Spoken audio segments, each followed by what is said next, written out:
Subscribe કરો મારી channel history જંકશનને અને બેલ આઇકન દબાવી સૌની પહેલા વિડીયો નિહાળો.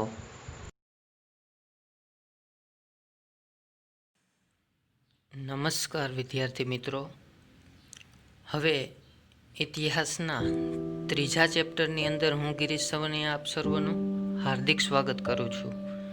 કે ત્રીજું ચેપ્ટર જોઈએ તો ભારતમાં યુરોપિયનોનું આગમન, કે ભાઈ વિદેશી પ્રજા ભારતમાં શું કામ આવી હતી. સર્વપ્રથમ તો પ્રશ્ન આપણને એ થાય તો એનો જ માત્ર એક જ જવાબ છે કે ભાઈ વિદેશી પ્રજા છે એ ભારતની સમૃદ્ધિથી આકર્ષાય અને ભારતમાં વેપાર કરવાના અર્થે માત્ર ને માત્ર ભારતની અંદર આવેલી હતી. બરોબર કે ભાઈ જો અહીંયા આપ્યું જ છે સ્પષ્ટ કે વાસ્તવમાં ભારતની સમૃદ્ધિથી આકર્ષાઈને પ્રાચીન કાળથી યુરોપિયનોની માફક અનેક પ્રજા ભારતમાં પ્રવેશતી રહી. કે ભાઈ આપણી સમૃદ્ધિ જેવી હતી એ સમયે ભારત સોને કી ચિડિયાના નામે જાણીતો હતો.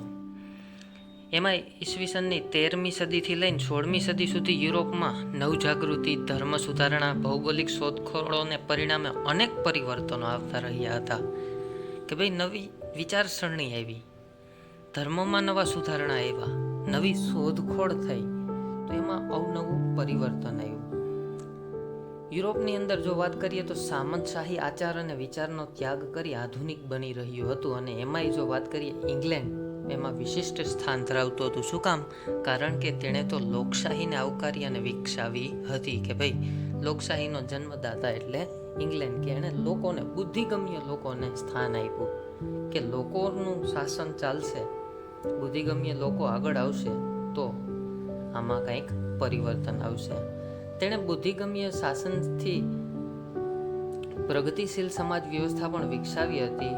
અને ટૂંકમાં 18મી સદીમાં યુરોપના અનેક મહાન વિદ્વાનોનું પ્રબુદ્ધ યુગનું સર્જન કરી માનવતાવાદ, સમાનતા અને સ્વતંત્રતાનો સંદેશો આપ્યો હતો. કે ભાઈ 18મી સદી સુધીમાં તો દરેકમાં અવનવા પરિવર્તન આવી ગયા હતા. તો બીજી બાજુ આપણે આગળના પ્રકરણમાં જોયું એમ ભારત હજી પણ રાજા રજવાડા કે સામંતોની મૂલ્યો અને સંકુચિતતાને વળગી રહ્યું હતું. કે હજી આપણે પ્રદેશ માટે અંદરો અંદર લડતા હતા. ભારતની જો વાત કરીએ તો મુઘલ પણ વિશ્વ અર્થવ્યવસ્થામાં મોખરાનું સ્થાન ભોગવતું હતું. એમાંય જો વિશાળ ફળદ્રુપ મેદાનો, કૃષિમાં અમાપ વિકાસ કર્યો હતો. કે ભાઈ ફળદ્રુપ મેદાનો છે તો એને હિસાબે એમાં જે કૃષિની ઉત્પાદન ક્ષમતા છે એ પણ વધવાની છે. એટલે માપી ન શકાય એવડું મૂલ્ય આપણને મળતું. કૃષિના વિકાસ થકી અનેક હસ્ત ઉદ્યોગો ધમધમી રહ્યા હતા. કે પહેલેથી જ કહેવામાં આવ્યું છે કે ભાઈ ભારત છે એ કૃષિ પ્રધાન દેશ છે. વેરી ઇમ્પોર્ટન્ટ 12મા ધોરણની અંદર 1 માર્કમાં પૂછાઈ શકે એવો પ્રશ્ન કે ભારતમાં સુતરાઉ કાપડ, ગળી, મરી મસાલા, ઇમારતી લાકડું, રેશમી વસ્ત્રોની યુરોપમાં બહુ મોટી માંગ હતી. કે ભાઈ કઈ કઈ વસ્તુઓની માંગ હતી વિદેશની અંદર? તો કે કાપડ છે, ગળી છે, મરી મસાલા છે, ઇમારત બનાવવા માટેના લાકડા છે, બરોબર, રેશમના વસ્ત્રો છે. તો આ વગેરે વસ્તુઓની માંગ રહેતી હતી. ભારત અને યુરોપ અને અન્ય વિશ્વ સાથે પ્રાચીન કાળથી વેપારી સંબંધો રહ્યા છે. અને ખાસ ગ્રીક અને રોમના સામ્રાજ્ય કાળથી તેમાં ઉત્તરોત્તર વધારો થતો રહ્યો છે. અહીંયા એક ખાસ પોઈન્ટ નોટ કરજો કે ભાઈ વિદેશ વેપારમાં ભારતનું સ્થાન મોખરામાં રહ્યું છે. અને એમાંય ખાસ કરીને ગ્રીક અને રોમ. અને આપણે એક જનરલ નોલેજનો પ્રશ્ન કે ભાઈ ભારતમાં સોનું ઢસડાઈ અને ક્યાંથી આવતું હતું? તો જવાબ આવશે રોમમાંથી. કે ભાઈ સ્ટીમરો રોમમાંથી ભરાઈ સોનાની અને ભારત આવતી હતી. એટલે તો ભારતને સોને કી ચિડિયાના નામે કીધો છે દેશ. બરોબર. તો મધ્યયુગની આરબોએ ભારત અને યુરોપ વચ્ચેના વેપાર પર એકાધિકાર સ્થાપ્યો. કે ભારત સાથે પણ આરબો વેપાર કરશે, યુરોપના અન્ય દેશોમાં પણ વેપાર કરશે. તેમ છતાં ગુજરાતી અને દક્ષિણ ભારતીય વેપારીઓ યુરોપ, આફ્રિકા અને પૂર્વ એશિયાના દેશોના વેપારીઓ સાથે સંપર્કમાં હતા. કે ભાઈ ગુજરાતી પ્રજા તો ગમે ત્યાં પહોંચવાની છે, એને કોઈ રોકી શકવાનું નથી. એટલે અન્ય સાથે સંપર્કમાં હતા વેપાર બાબતે, અલગ અલગ દેશો સાથે. અત્યંત લાભદાયી વેપારનો લાભ લેવા માટે સતત સંઘર્ષ પણ ચાલતો. કે એક દેશ બીજા દેશ વચ્ચે ભારતની અંદર વેપાર કરવા માટે થઈને સંઘર્ષ કરતો એ આપણે જોશું. એમાંય ખાસ હવે કે જે વેપાર માર્ગ હતો એ હવે બંધ થયો. શું કામ? કે તુર્કો હતા, એણે કોન્સ્ટેન્ટિનોપલ ઉપર પોતાનો અધિકાર સ્થાપિત કર્યો 1453માં. કે તુર્કોએ કોન્સ્ટેન્ટિનોપલ જીતી લીધું. જે માર્ગે ભારત અને યુરોપ વચ્ચે વેપાર થતો હતો એ માર્ગ ઉપર કોનું સ્થાપત્ય થઈ ગયું? તો કે તુર્કોનું. હવે આના પરિણામે પૂર્વ અને પશ્ચિમના વેપારી માર્ગ પર તુર્કોનું નિયંત્રણ સ્થપાયું. એટલું જ નહીં, બાકીના યુરોપ અને એશિયાના વેપાર પર વેનિસ અને જીનીવાના વેપારીઓનો દબદબો હતો, જે બીજા કોઈને ઘૂસવા નહોતા દેતા. તેઓ પશ્ચિમ યુરોપના એટલે કે બે મુખ્ય દેશ સ્પેન અને પોર્ટુગલ જેવા રાષ્ટ્રોને વેપારમાં ઘૂસવા દેવા માગતા નહોતા. બરોબર કે ભાઈ સ્પેન અને પોર્ટુગીઝ છે એ આવવા જોઈએ નહીં. પરિણામે આ પશ્ચિમના યુરોપના રાષ્ટ્રો ભારત અને ઇન્ડોનેશિયા, કે જેને મસાલાના કેન્દ્રો કહેવામાં આવે, બરોબર, મસાલાના દ્વીપ કહેવામાં આવે ઇન્ડોનેશિયાને, એ સુધી પહોંચવા સમુદ્ર માર્ગો શોધવા તરફ વળ્યા. મસાલાના દ્વીપ તરીકે ઓળખાતા, જો આવ્યું મેં કીધું તું એ જ ખાસ અહીંયા જનરલ નોલેજમાં પણ અને વન લાઇનરમાં 12મા ધોરણના વિદ્યાર્થીઓને, કે મસાલાના દ્વીપ તરીકે કોઈ કયા દેશને ઓળખવામાં આવે? તો કે ઇન્ડોનેશિયા. એની આસપાસના પ્રદેશો તે સમયે ઈસ્ટ ઇન્ડિઝ તરીકે ઓળખાતા. 15મી સદીના સમુદ્ર જહાજના નિર્માણમાં અને સંચારમાં ખાસી પ્રગતિ થઈ. એટલું જ નહીં, નવજાગૃતિ અને વૈજ્ઞાનિક માનસને બદલે યુરોપીય પ્રજા સાહસિક બની ભૌગોલિક શોધખોળ તરફ વળી. કે ભાઈ હવે એને ભારત અને આ મસાલાના કેન્દ્રો ઉપર વેપાર કરવો હતો, તો એના માટે એ લોકોએ સમુદ્ર માર્ગ પસંદ કર્યો. જમીન માર્ગ તુર્કોએ કોન્સ્ટેન્ટિનોપલ કબજે કર્યું એટલે યુરોપ અને એશિયાના દેશો વચ્ચેના વેપાર બંધ થઈ ગયા. તો હવે એને નવા માર્ગની, નવી ભૌગોલિક પરિસ્થિતિની જરૂર હતી. તો એ છે સમુદ્ર માર્ગ, કે યુરોપવાસીઓ હવે સમુદ્ર માર્ગ તરફ વળ્યા, જેમાં બે નામ મોખરે છે. એક છે ક્રિસ્ટોફર કોલમ્બસ અને બીજું છે વાસ્કો દી ગામા. કે પોર્ટુગલ અને સ્પેન આ ક્ષેત્રે પહેલ કરનાર રાષ્ટ્રો હતા. કે સૌથી પહેલા પોર્ટુગલ અને સ્પેને શરૂઆત કરી. તેના નાગરિકો તેમની સહકારથી સહાયતા ભૌગોલિક શોધખોળનો એક યુગનો આરંભ કર્યો. એમાંય આપણે જોઈએ કે ક્રિસ્ટોફર કોલમ્બસ ક્યાંનો હતો? તો કે સ્પેનનો. એણે અમેરિકાની શોધ કરી 1492ની અંદર અને વિખ્યાત બન્યો. એ આવ્યો તો મિત્રો ક્રિસ્ટોફર કોલમ્બસ, પહેલા તો એ યાદ રાખવાનું કે ક્યાંનો હતો? તો કે સ્પેનનો હતો.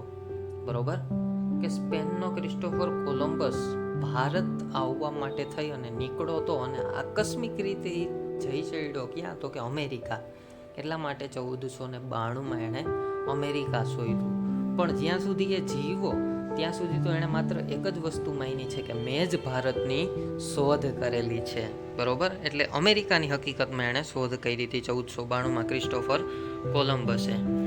તો પોર્ટુગીઝ વાસ્કો ડી ગામા યુરોપથી ભારત સુધીનો અત્યંત સુરક્ષિત અને નવો માર્ગ 1498માં શોધ્યો.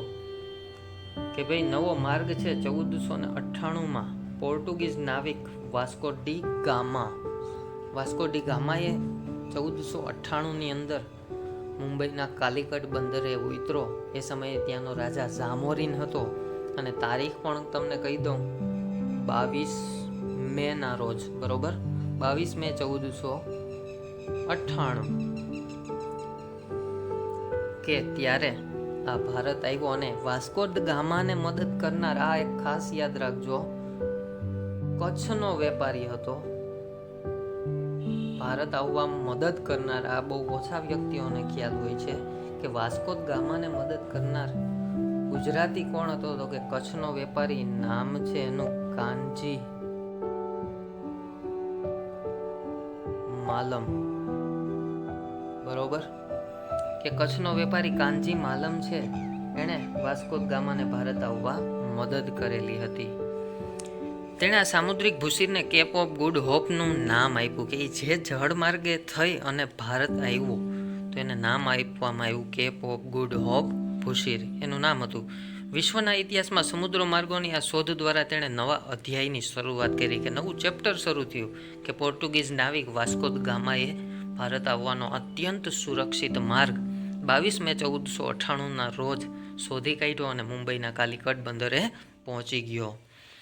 16મી સદી સુધીમાં વેપારીઓ અને સૈનિકો એશિયાના રાષ્ટ્રમાં પ્રવેશવાના પ્રયત્નો તેજ બનાવ્યા, એટલે વધારે ઝડપી બનાવ્યા. અત્યંત લાભકારી વેપાર માટે તેના માટેનું મુખ્ય કારણ હતું કે જલ્દી ને જલ્દી એ લોકોએ ભારતમાં વેપાર શરૂ કરવો હતો અને પોતાને અઢળક ધન સંપત્તિ અને લાભ પ્રાપ્ત કરવો હતો. તો એમાં સફળતા મળી. આપણે જોયું કે પોર્ટુગીઝ નાવિક વાસ્કો દ ગામા તો પ્રથમ ભારતમાં પોર્ટુગીઝ વિશેનો આપણે પરિચય મેળવીએ કે ભારતમાં પોર્ટુગીઝોનું આગમન આગળ જણાવ્યા મુજબ કાલિકટ રાજ્યમાં સામુદ્રિક એટલે કે જામોરીન નામના શાસકના સમયમાં થયું. તારીખ પણ મેં તમને કીધી હતી અગાઉ 22 મે 1498 ને ત્યારે રાજા હતો સામુદ્રિક અથવા તો બીજું નામ છે જામોરીન. ત્યારબાદની જો વાત કરીએ તો કોચીન, ગોવા, દીવ, દમણ આ બધા ક્ષેત્રોમાં પોતાના વેપારી કેન્દ્રો શરૂ કર્યા પોર્ટુગીઝોએ. વેપારની સાથે સમુદ્રમાં રાજ કરવા તેમણે નૌકાશક્તિનો પણ પ્રયોગ કર્યો એટલે કે એની પાસે નેવી પણ હતી. જમીન ઉપર ભારત અને એશિયાના રાષ્ટ્રો અધિક શક્તિશાળી હતા, તેમ છતાં મુઠ્ઠીભર પોર્ટુગીઝ સૈનિકો સમુદ્રમાં પોતાનું વર્ચસ્વ જાળવી શક્યા કારણ કે તેમની નૌકાસેના ભારત અને એશિયાના અન્ય રાષ્ટ્રો કરતાં વધારે મજબૂત હતી. બરોબર કે ભાઈ જમીન માર્ગે જીતી શકશે નહીં, ત્યાં તો અન્ય એશિયાના રાષ્ટ્રો વધારે શક્તિશાળી છે. તો એણે નૌકાશક્તિનો પ્રયોગ કર્યો અને આ નૌકાશક્તિમાં એ સફળ પણ રહ્યા કે મુઠ્ઠીભર સૈન્ય ભારતના પ્રદેશો ઉપર પણ હકુમત સ્થાપી ગઈ હતી. પોર્ટુગીઝોએ ગોવા ઉપર કબજો જમાવ્યો.